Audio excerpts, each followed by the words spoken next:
Auzubillahiminash-shaytanir-rajim. Bismillahir-rahmanir-rahim. Assalamu alaikum, dear students. This is Engineer Waqar Hussain, and today we are going to discuss about the Rutherford's atomic model.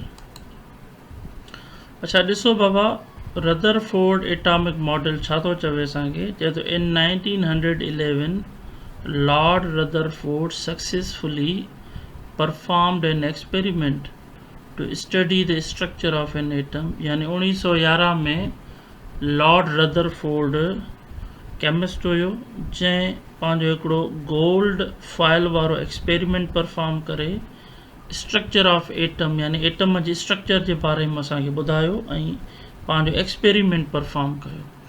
अच्छा हाणे ॾिसो छा थो चए, Rutherford bombarded alpha particle on a very thin metal foil. यानी जेको Rutherford हुयो उन अल्फा रेज खे हिकु थिन गोल्ड मेटल फॉइल हुयो, हिकिड़ो मेटल जो फॉइल हुयो, गोल्ड हुयो, जंहिंजी थिकनेस तमामु घटि हुई, तक़रीबन 0.004 mm। चए थो he found that most of the alpha particles passed through it without any deflection. हिन इहा शइ रिज़ल्ट कढियो त जेके केतिरा ई अल्फा रेज़ हुया उहे उन मां पास करे विया। छा मां पास करे विया बाबा? थिन गोल्ड मेटल फॉइल मां। What is some of the alpha rays particles were deflected at very large angles. चए थो उन्हनि मां जेके कुझु पार्टिकल्स हुया उहे लार्ज एंगल्स ते छा थी विया बाबा? डिफ्लेक्ट थी विया, मुड़ी विया। अच्छा उनखां बाद में ॾिसो, चए थो very few alpha particles bounced back. उन्हनि मां तमामु घटि, यानी तक़रीबन किताब लिखे थो त 8000 अल्फा रेज़ वर passed through thin gold metal foil. उन्हनि मां जेको हिकिड़ो रे हुयो, हाणे हीअ ॾिसो, हीअ असांजो गोल्ड मेटल फॉइल आहे।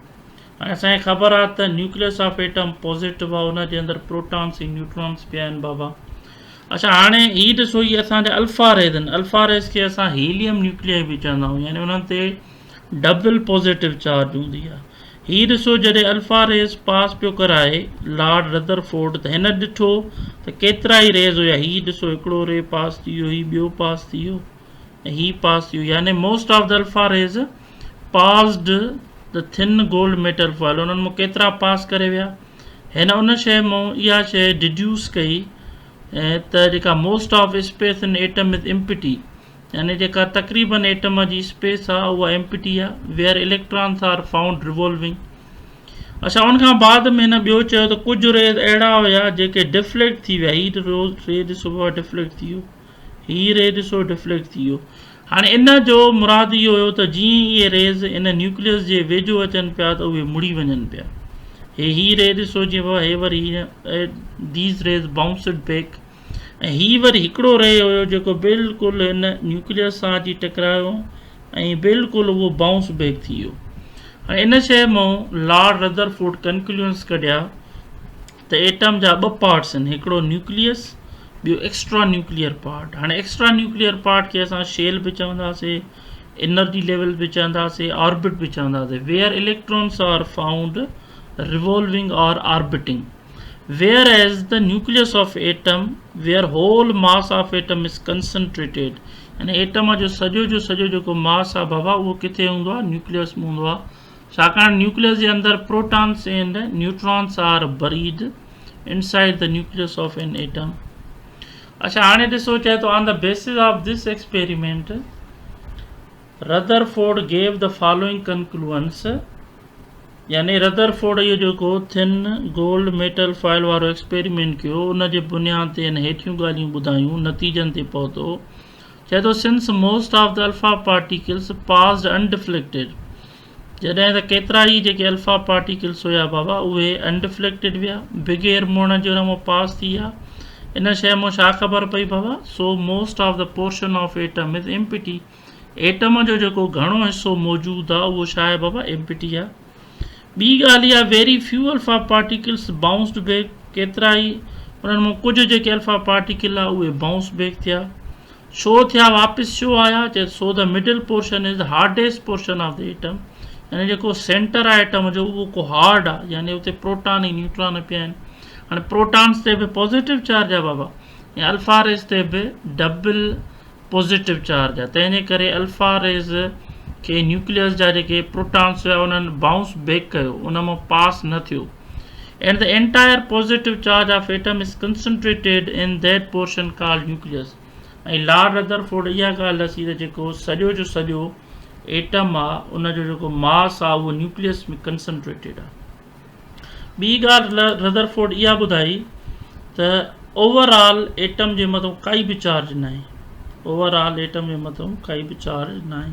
Overall atom is electrically neutral because of the fixed number of protons and fixed number of electrons, whereas the nucleus of atom is positive।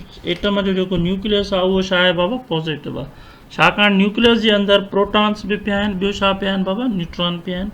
Protons carry positive charge whereas neutrons carry no charge.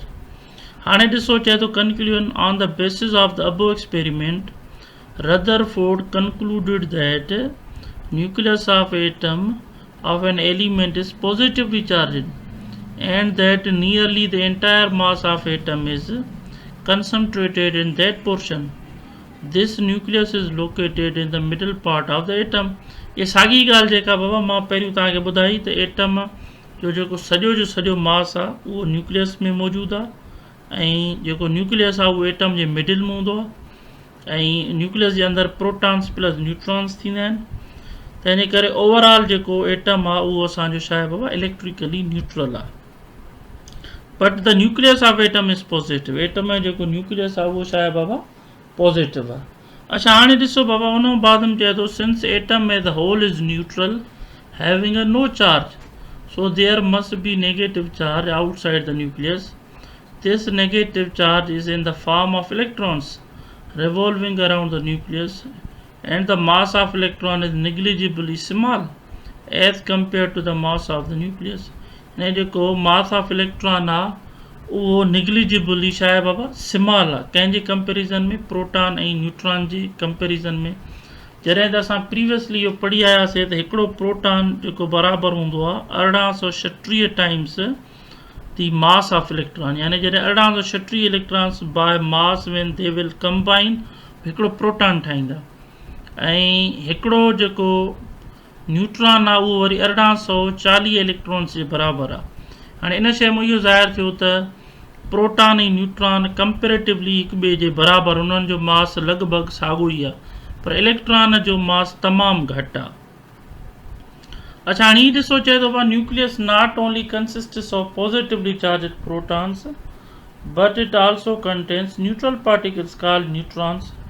The mass of neutron is nearly equal to the mass of proton. इहा ई ॻाल्हि जेका मां करे वियुसि पहिरियों। अच्छा उन खां बाद में ॾिसो electrons revolve round the nucleus in various orbits. Electron हूंदा आहिनि बाबा इहे न्यूक्लियस जे चौधारी मुख़्तलिफ़ ऑर्बिट्स में रिवॉल्व कंदा आहिनि, जिनखे असां छा चवंदासीं बाबा, शेल चवंदासीं या एनर्जी लेवल चवंदासीं या ऑर्बिट चवंदासीं। These are the different names.